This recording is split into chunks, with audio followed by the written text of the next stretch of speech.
Okay, so here we are uncovering our authentic self this month, and now is your time. We are meant to soar. We are meant to soar. We are meant to live lives free from anger, from hatred, from resentment, from hurt. We are meant to soar. We are meant to soar. We are meant to live lives that are fully self-actualized, that are big, that are expansive, that are bold, that are bright. We are meant to soar. That is the truth of us. That is our nature. Ernest Holmes said this, and it can happen to you. He said, you need to unfetter your thinking and allow it to soar, to be free to create new concepts of faith and belief in life, God, and the universe, which can bring us increased joy and happiness. That's why we're here. We are meant to soar. We are made of all of the things that life has to offer. We are endowed by the Creator with all of the qualities of spirit. Want to say them together?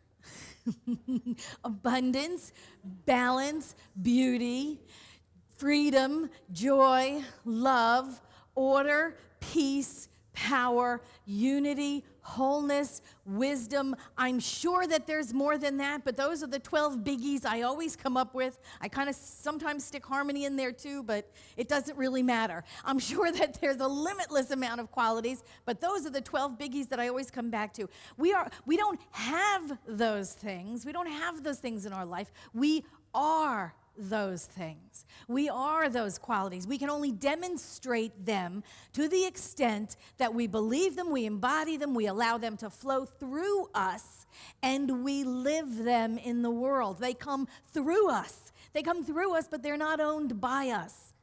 They are universal principles of life that must find an outlet through its creations, and we are that. We're part of some life of God. We are part of that life cycle, that creation cycle. We are that. So these universal life principles must seek and find outlet through us. Ernest Holmes, in his radio show, this thing called life, he said this: life has placed at the center of every person's being the urge to live, to love, to create, to find fulfillment, joy, and happiness, and in communication with others. Life is like a great force flowing through us, coming from a hidden source. It is the nature of the bird to soar and to sing. It is the nature of a seed to burst forth in the gladness of its expression. It is our nature to express livingness, life, joy, love. We are an activity that spirit is having. We're just not this single body. We're just not this alone human being in the world. We are an expression that spirit is having in the world. We're an activity. Our mind, our bodies, our feelings, our emotions, all of it is an experience that God is having through us. We are greater than the sum of our parts. We are one with and as all life. There is one life, one mind, one spirit, and it expresses through us. We're never alone. We are always spirit as. We are always spirit as whatever it is we're expressing. And Ernest Holmes said it, he had a wonderful way of saying it. In the God, this was back in the Institute days, God is your silent partner. He said this, he said, we are in partnership with divine mind. The name of this partnership is God and Company. And guess which one we are? Okay, I go on. The supreme intelligence, the universal creative order, the dynamic law, and the all-perfect presence is God, our silent partner. We are the company. This partnership cannot be dissolved, for this union was never created. It has always been, and it must always be. We are in league with the universe in this company with which we do business, having its center everywhere and its circumference nowhere. Being omnipresent is localized wherever thought and consciousness function. Wherever we place our attention, there the company is doing business. And wherever the company does business, there is divine activity. Wherever we place our mind, wherever we place our consciousness, that's where God and company is doing business. And that's the truth of who we are. This is our life. This is our inheritance. This is the truth of us. We are never alone. We are representing the divine. We are not singular individuals frightened and alone in the world. We are the representatives of the beloved wherever we go and whatever we do. We are representatives of the beloved. We should carry a business card with me, right? we should give out business card. Hi, I represent the beloved. How are you? My name is Patti and Company. No, we are that. We are that. We represent the divine wherever we go. So what holds us back from doing that? What holds us back from just living boldly and out loudly and brightly with no fear? There you go. That's what holds us back, right? Fear. Fear holds us back. I'm reading this great book. I haven't finished it yet. I'm not going to make up stories about that. I'm not through it yet. But the book is called The Fear Cure. And it's by Dr. Lisa Rankin. Has anyone read it? Oh, my God, it's awesome. Anyway, in it she writes, and I want to quote, she writes this: most people in our culture are riddled with fear. And it's running the show in our lives, taking the wheel in most of our decision making. But the funny thing is, most people don't know it. And this is partly because in our culture, we tend to dress fear up in a more socially acceptable clothes of stress. And they say stress, we're proud to wear that one, right? Oh my God, I'm so stressed. Oh my God, I've got so much to do. Oh my God, you don't have to believe how overwhelmed I am. Oh, we're real proud to wear that badge. But it's fear.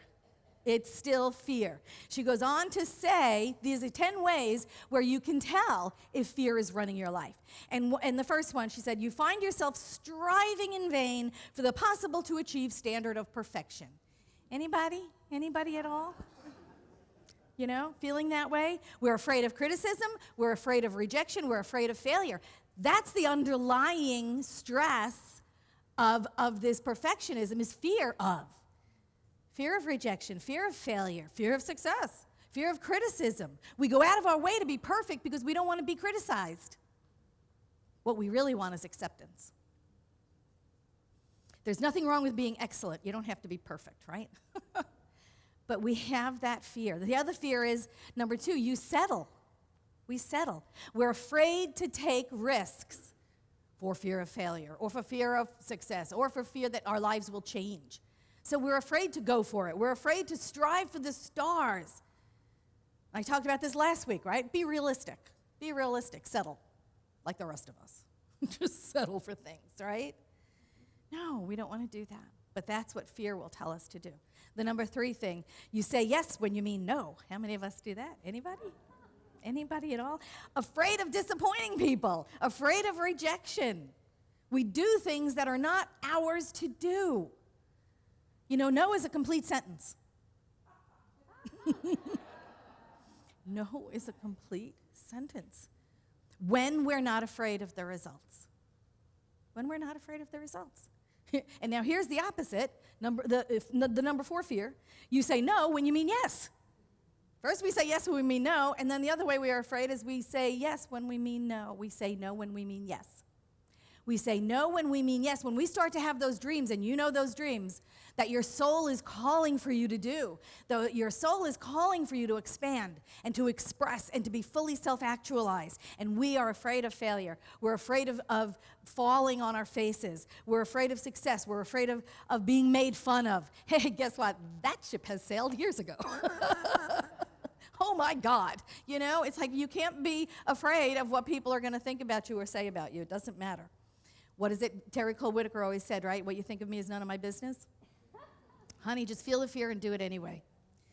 The number 5 thing, she says, ways you can tell when your fear is running your life. You numb yourself with alcohol, drugs, sex, television, or excessive busyness.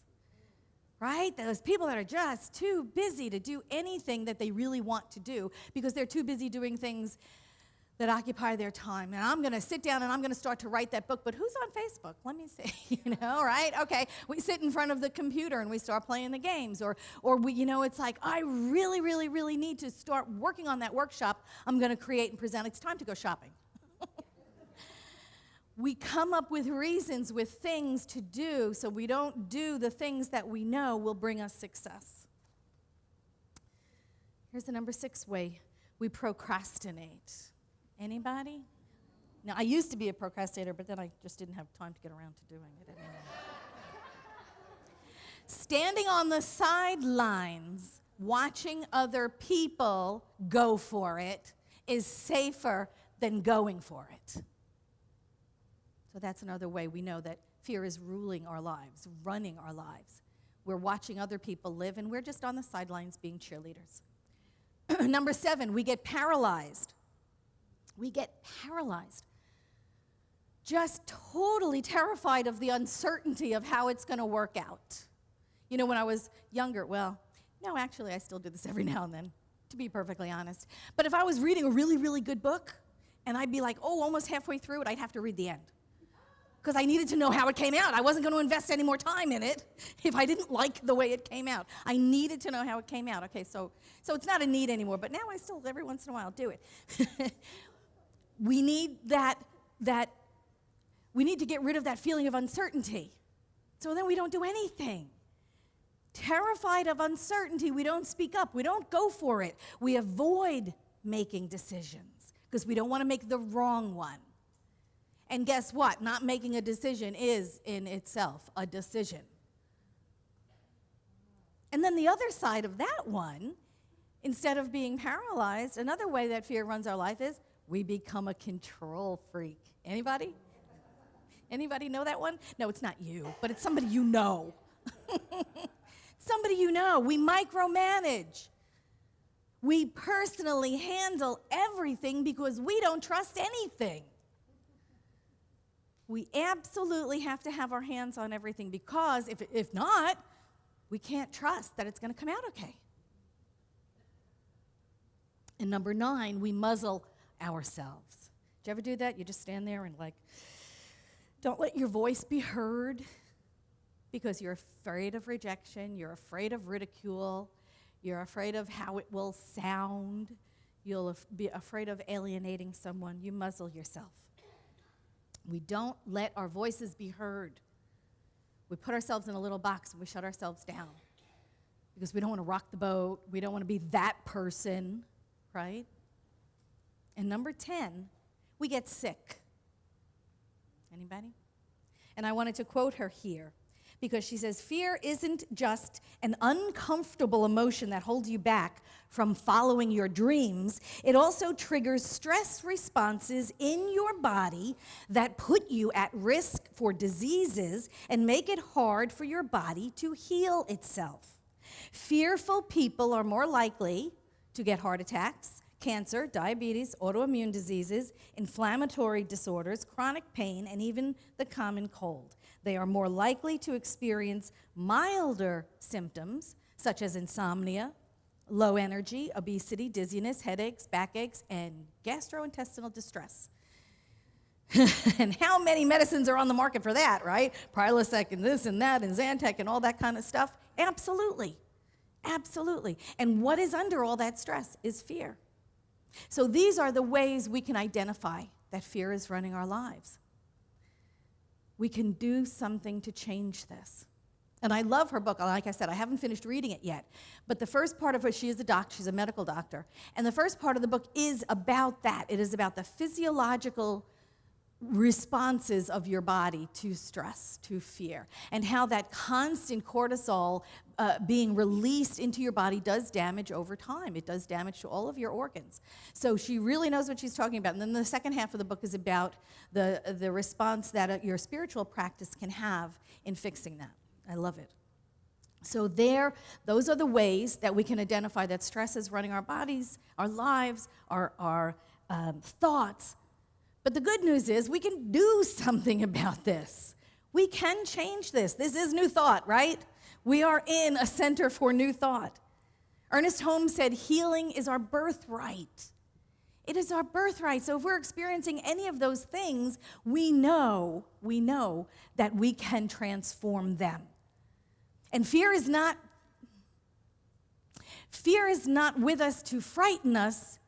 Fear is here to awaken us. Fear is here to transform us. It is here to point the way to what needs healing in us. What is that false belief?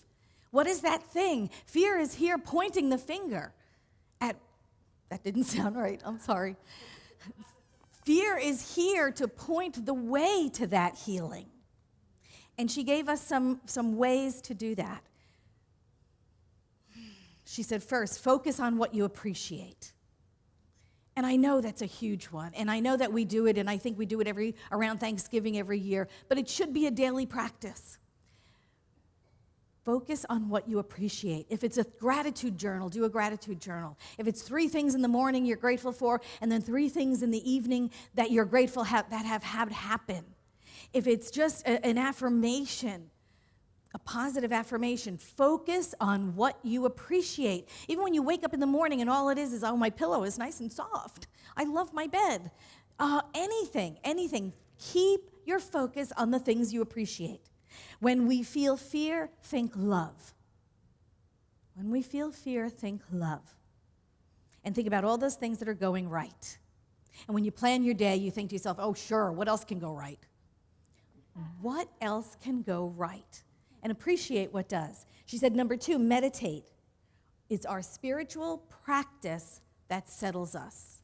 Our spiritual practice of meditation calms the soul, and it steadies the nerves, and it boosts our faith, and it rewires our whole world view. You know what it's like when you come out of meditation, don't you feel good? You come out of meditation and you're like, wow, everything's great. Everything's wonderful. I'm breathing. My heart's beating. I'm mobile. Everything's pretty darn good. So your spiritual practice is important for that. It casts out fear. It replaces it with love. And the third thing, question your beliefs. Question your beliefs. You don't have to believe every thought you think. We think crazy things. We think all kinds of things. You don't have to believe every thought you think. Those thoughts come up. We have to ask ourselves, does that serve me? Does that serve the me that I am today? Because if it doesn't, what do I want to replace it with? What do I want to replace a fear thought with? I want to replace it with a love thought or a gratitude thought or a powerful thought. And go back to any one of those qualities, or a beautiful thought or a joyous thought. Any one of those qualities of God, we can replace the thoughts that we're thinking with. Replace what doesn't work with what works. And the fourth thing, trust the universe. Trust the universe. We are living in a supportive universe. If we believe the first core concept of this philosophy, God is all there is, then there's not God and something else. There's God is all there is. So it's a loving universe. It's a good universe. It's a joyful universe. Trust the universe. Remember, we're God and company. Remember? We're God and company. That's all there is God showing up as each individual. We can trust the universe. The whole entire universe is conspiring to support us. We have to come to rely on that. And finally, the fifth one, find your soul tribe. I love that. Find your soul tribe. Surround ourselves with like-minded people who support us, who lift us, who cheer with us, who encourage us. Vision is that group right here. Vision, this spiritual community, is a soul tribe. That's really what we are.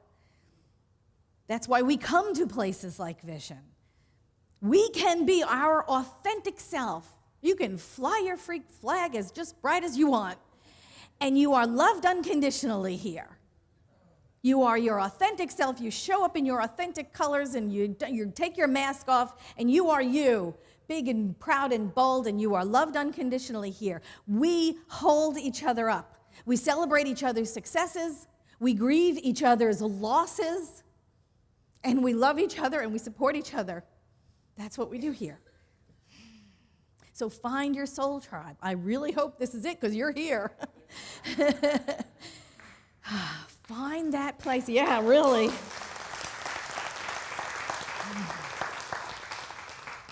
Jane Goodall said this. She said, "You cannot get through a single day without having an impact on the world around you. What you do makes a difference, and you have to decide what kind of difference you want to make." So there you have it. You feel like soaring? You want to soar with me? We want to soar. And we do that by letting go, by dropping all the stuff that weighs us down. And the stuff that weighs us down are the fearful thoughts. The fearful thoughts that are not even true. You know, there's a difference between true fear and false fear. You know, the true fear is when something really, really happens. You know, you get mugged or you get into an automobile accident and man, you know, your adrenaline goes through the roof. And it's like, and I'm still alive. You know, I love that after effect. You know, it's like, oh my God, but I'm still here. And that's the true fear. And the false fear is every time you drive down that street, you regain those feelings, right? You bring them back up into your mind. Every time you park into that parking garage where, you know, the mugging happened, you recall all that fear. Every time you see something that's similar to the thing that you had that was a bad experience, and you bring all those feelings back up in you, that's the false fear. That's the habit fear. That's the part that we heal. That is our self, our true self wants that for us. So soar with me. Remember, Ernest Holmes said, we need to unfetter our thinking. We need to allow it to soar. We need to feel free to create new concepts of faith and belief in life. This is what we want from life. And more importantly, this is what life wants for us. This is what life wants for us, to live that big, bold, outrageous, fearless life. To experience everything we desire to experience and not what we don't. To make choices ourselves, to be that fully actualized human. Ernest Holmes said this in his Sunday talk, actually. He said, suppose you and I developed the ability to peep into the eternal moment, which is being born right now, without having to carry the liabilities of our doubts and fears and accumulated morbidities of all the yesterdays of every age, the damnation of every condemnation of the human mind. We would be like a bird freed, ready to soar. Now this is possible. This is the meaning of our teaching. That's what he said. This is the meaning of our teaching. We are born to live. We are born to live freely, fully, powerfully, self-actualized human beings. We are here today to drop the fear, to drop the self-imposed limitations, and to live that wild and crazy, free, outrageously bold life of spirit expressing as us. Are you ready? Are you ready to do that? Thank you.